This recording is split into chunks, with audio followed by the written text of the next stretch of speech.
Yo, yo, yo, what is going on, CoD Familia? It is your boy BN, aka Mr. Kingdom Builder, and today we are back again with a treat for you. The CoD developers have released their first developer feedback that they took from suggestions submitted in January. They created their own dev feedback channel. So we're going to read through this. I'm going to give you my review on it. We'll talk about some pros and cons. What it seems to be suggestions were picked out. They gave responses to those. So this should be a good time. Before we get started, as always, if you enjoy the content, make sure you sub, like, ring the notification bell. If you want to join and be a part of our conversation, hit up the Discord. You can find a link to that in the pinned comment description right down below. And before we also start, let me say I appreciate anytime developers take a moment to do these types of things. I think it's a great way to interact and engage with the community, right? And so I think these are good building blocks towards that. Now, again, we'll have to see, obviously, the responses that are given. One of the things you know from me when I do reviews, I'm very big on, you have to provide some level of detail. Doesn't mean that you have to go to the moon and back with the intricate or the depthness of it. However, we also don't want to see something that's just completely broad and vague, right, in a way, just depending on what the response is. So let's go and give this honest review on the dev feedback, and hopefully they'll do more of these. So here we go. Dev feedback. I'll have to scroll all the way to the top here. Oh, man, I wish I could see this as, like, the main thing, and it wasn't just I wish I could move it over here. You know what I mean? Like, instead of just come off to the side, but okay. I mean, it is what it is. So let's do number one. Add points to players based on damage taken from behemoths, so playing tank doesn't punish players. Without this feature, using damage units makes much more sense because there are extra rewards for the most damage dealt with. Have a nice day. The answer is thank you for this suggestion. We have already been discussing it internally, and we'll start working on it soon. Okay, so this is nice. I mean, it seems as though they recognize, and this is something that they want to actually add in. On the idea of, because, again, you have, like, the most damage, and then it'd be great if there was another column that says, most damage taken. This is actually something I agree with. I like it because it does allow for the other side of the player spectrum, when you're combating, to actually be seen, right, to be recognized.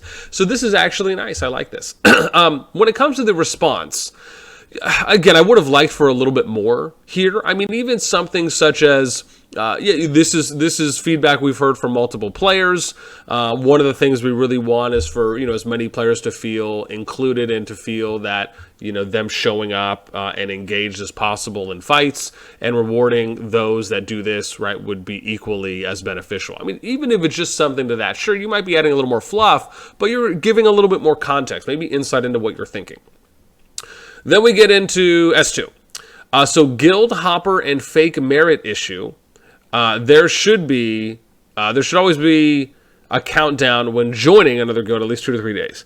Answer from devs, thank you for the feedback. We are currently working on revising the rules for joining, leaving an alliance. Okay, so they're acknowledging that this is something that they do want to change, and we will see.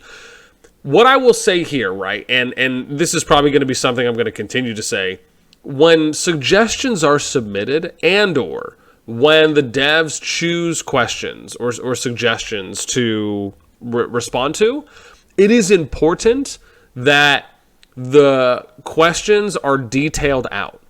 Even if they might be longer suggestions, right? You can provide a summary or a highlight, but then provide the full suggestion below. If it's a long read, it's a long read. It's important that context is provided, especially for new players or players that just may not have a full understanding of something, right? Because you may notice that some of these questions might just be short form or shorthanded, right? When you're doing a developer feedback, it's important to provide that level of detail and context for the question that's being asked, so that way someone, like I said, who has no idea what this challenge or hurdle is that the suggestion is being submitted for, can actually have a good understanding. And then because of that, they're able to take more away from the developer feedback round, feeling more appreciative, right? Feeling more invested because the developers gave a response, and then hopefully, right, an equal response in quality, let's say. Okay. It says, thank you for the right. So this is the thing about the guild hopper again. This is why I think it's important, right? If you leave an alliance and you want to join another alliance, right? There is a time, depending on your castle, on your city hall or castle level, that you can then go and join the territory. Not to join the alliance. You can leave an alliance and join another alliance, but to actually move territory, you would have to wait a period of time. However, if you're leaving and joining alliances that are in the same region, you could arguably just go walk your marches over there. Okay, let's go to question 3. Can we rename the ranks in the alliance instead of R1, R2, R3, R4? This is an example of needing to provide more detail, right? More context to the question.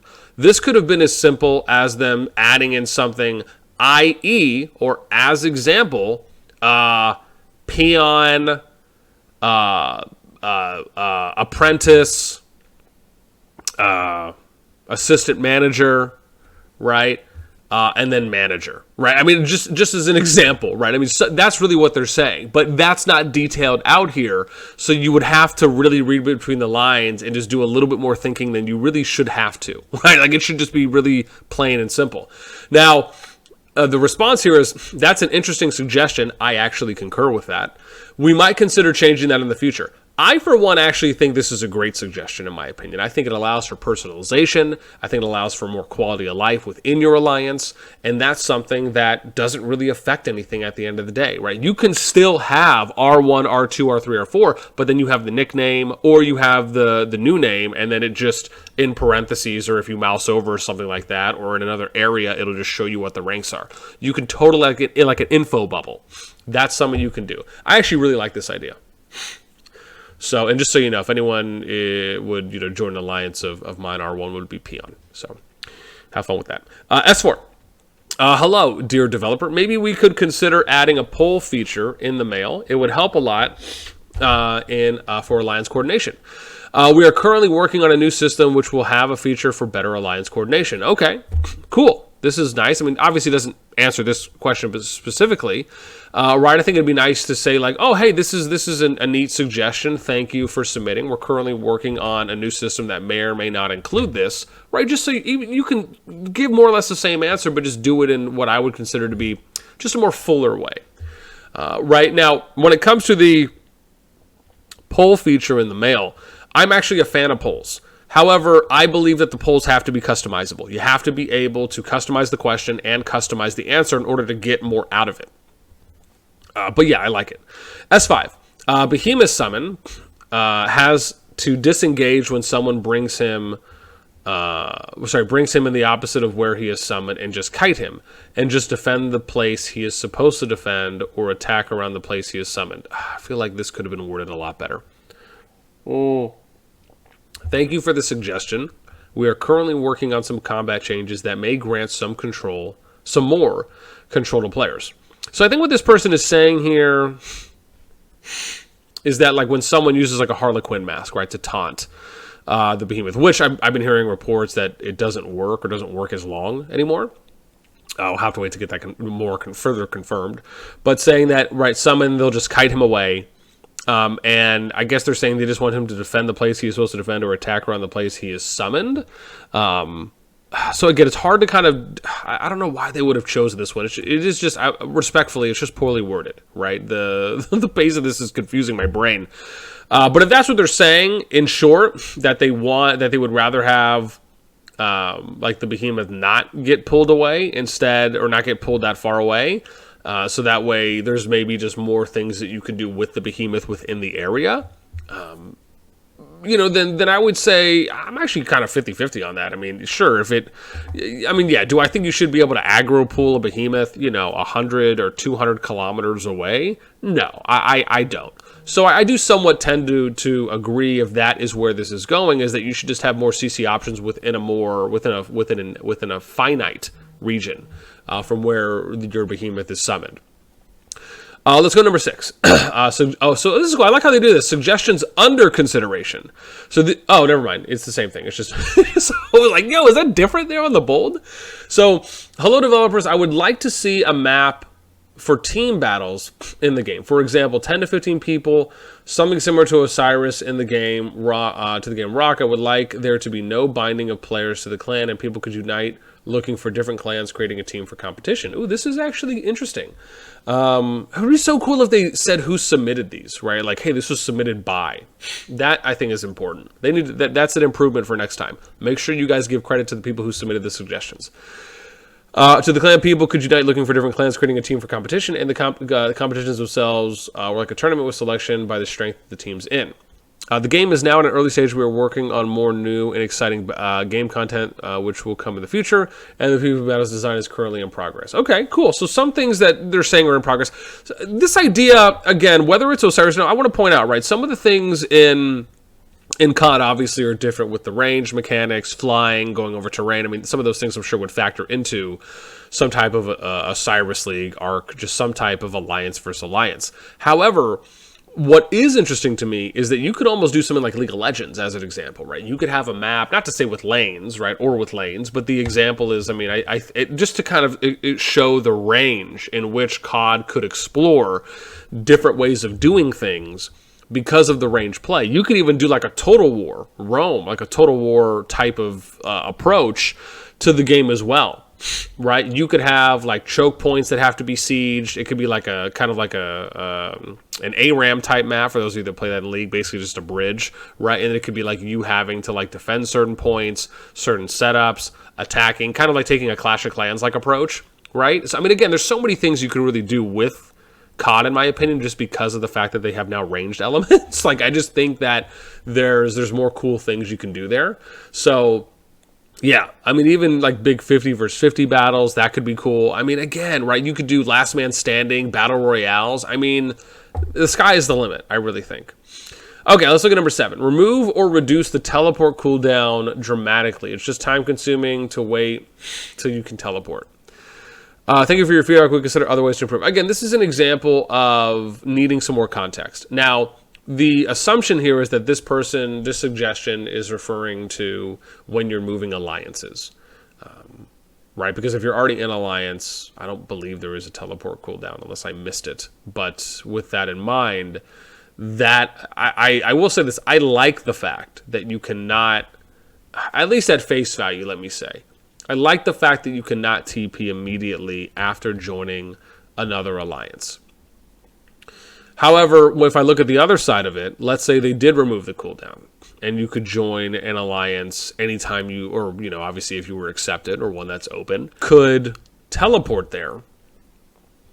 The thing is, it's not to say that I'm 50-50 on it. I am more in favor of them having a cooldown reduction because a cooldown timer, because I think that also plays into the game strategically, where you have to choose and just kind of know to do certain things at certain times. And then, you know, I think another part of it is that they really want the game to be more, hey, like you're in your alliance, you're extending out, right? And you can always send your troops if you need to go to support or to assist in some capacity, you know, while you're waiting, where you're not just able to like immediately TP. I do think it presents more of kind of a real world type scenario and environment where you can't just immediately kind of teleport. Now, again, you can debate that, obviously, I'm sure to the break of dawn. But again, that's just my view on it. Okay, now let's look suggestions not. This is interesting. Suggestions not. I like how they said this. Suggestions not. I had to say it 3 times. Under consideration. That is hilarious. Okay, let's see here.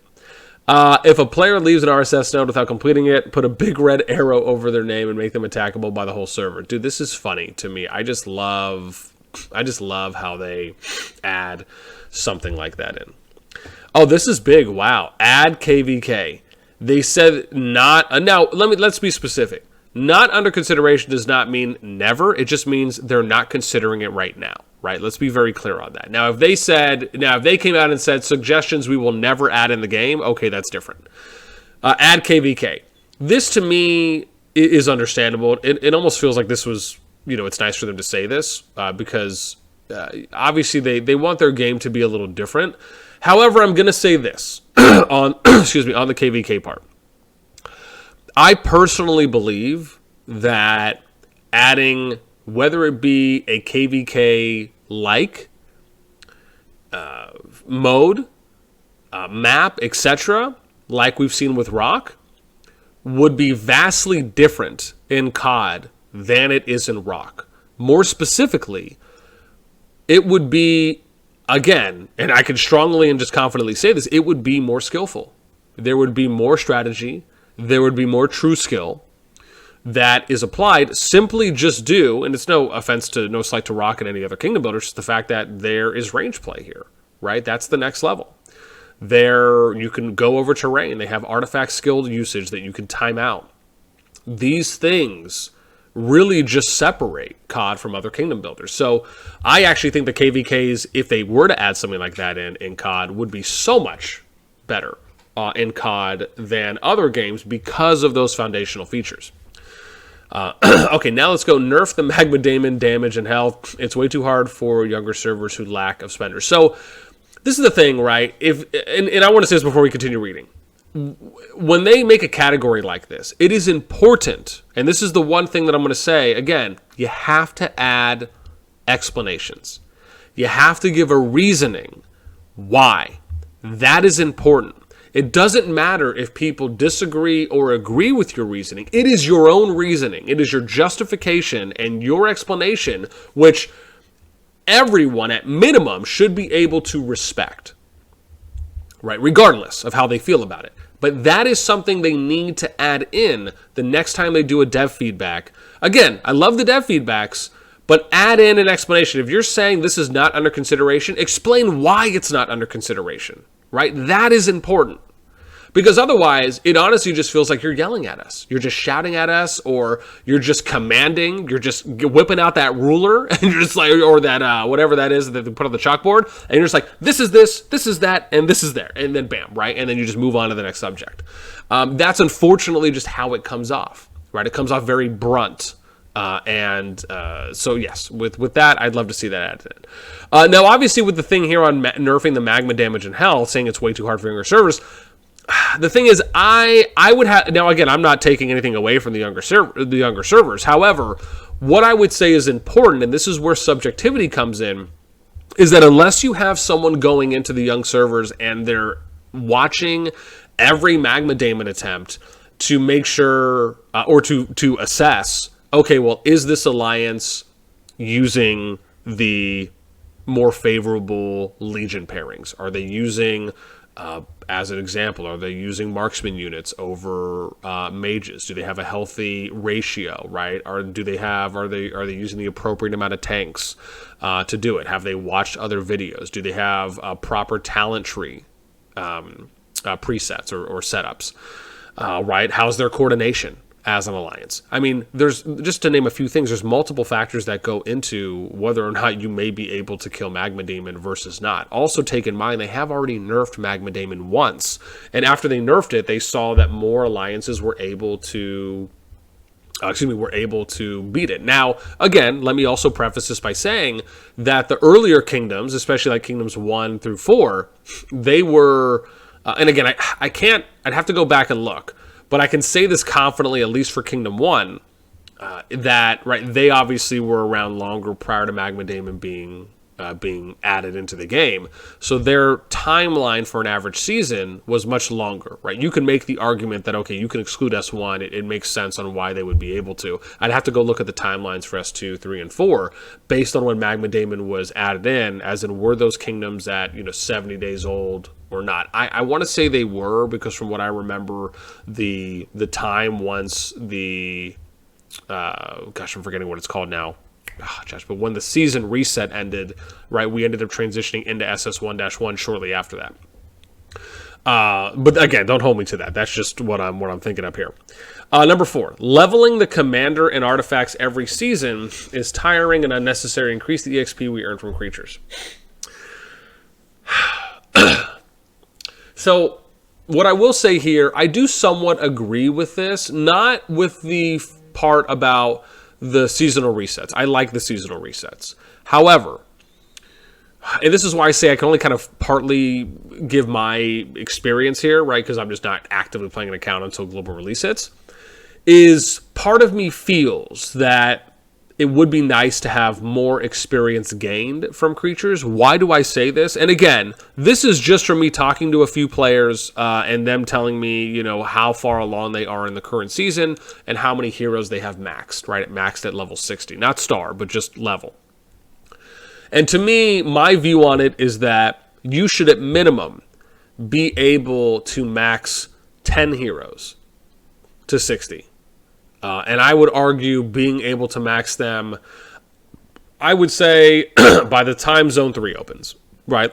As an example. I say that because if you can max them at 60 and you can do 10 heroes, or let me say 10 heroes, that's five legions. There's going to be way more than 10 heroes, as there already is in the game. But being able to at least have 10 heroes by the time Zone 3 opens, to me, is a nice benchmark to hit because it allows players to actually feel as though, hey, I was able to get at least 10 heroes to 60 and I got them to end game. If they're doing seasons, and I'm talking as a free-to-play, you should be able to do that as a free-to-play, because if you can't do that, to me, that's a huge letdown, right? You're just kind of always in this limbo state every seasonal reset, even if you're active, right? I'm talking for those that are actively playing every day, right? You should be able to hit that. That, to me, should be a minimum standard and expectation, right? No one wants to feel like they're never able to get any of their heroes or any significant amount to 60, especially if you're, you know, trying to run 5 legions, which eventually everyone will be able to in the end. So it just, again, that makes sense to me. Separate cargo troops from cavalry camp. Create proper camp for cargo troops. I'm going to be honest. I'm actually okay with them not adding this one in. I don't think it really affects anything at the end of the day, right? T2 cav is your new T1 cav. Bam. I mean, it's just, it's simple for me on that. Now, let's do the other side. If they did add that in, would people be against it? No, I don't think anyone would be against it. I just don't know if it's absolutely necessary. Like, you would have to make more of a case for adding in T1 cav and substituting out the, changing it, right? Actually adding in T1 cav, and then you'd have to make more of a case for that on why that's impacting or hurting the game, and it's just not. So then we have number 6, add notifications when the policies end. I mean, this is my thing. If they have notifications that they give you when the policies end. What do they mean here? Am I just drawing a huge blank on what they mean, like adding it when the policies end? Oh, does that mean like when the new season is coming out and you have to kind of go through and reset your policies? If that's the case, that to me is just straightforward. If they mean something else, then they should have detailed this out more. Please implement a clan calendar in a clan system. In a Mortal Clash, so if there is a clan calendar being implemented, R5, R4, we will set up clan events such as the in-game events and clan events. This is actually something, I want to point this out. This is actually something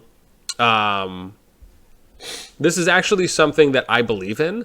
Infinity Kingdom had something like this as well. They had an internal clan calendar where you could select certain days, and then you could add in the time. You could add in a reminder how much before the set time. You could add in coordinates, and then you could add in like the name of it and a brief description. This is something I love. And if the game, and I want to say this respectfully as well, if the game is not going to add in something like KVK at the moment, and/or, right, I'll just argue the actual true side, which is that, right, the game at the moment, for the most part, is pretty much alliance-based, right? It's more focused on alliance-based, not to say that that takes the kind of kingdom-building aspect away altogether. It doesn't. But if that's the case, you should be looking to improve more quality of life for alliances, because that's more of the direction that's being leaned in right now. So adding something like this in, to me, is a fantastic idea. And I do hope that they eventually reconsider it, because it really is a great idea, and it would show the community that, you know what, we are investing more in quality of life for alliances and the players that actually play our game. So this, to me, is a W. And to me, it actually is unfortunate that it's not that they said it's not under consideration. Honorable mention. I assume this is for me and for others, I should say. I'm not just going to put myself on a pedestal here. right, that have mentioned this about server merge, which has been a plethora, right, a large amount of people.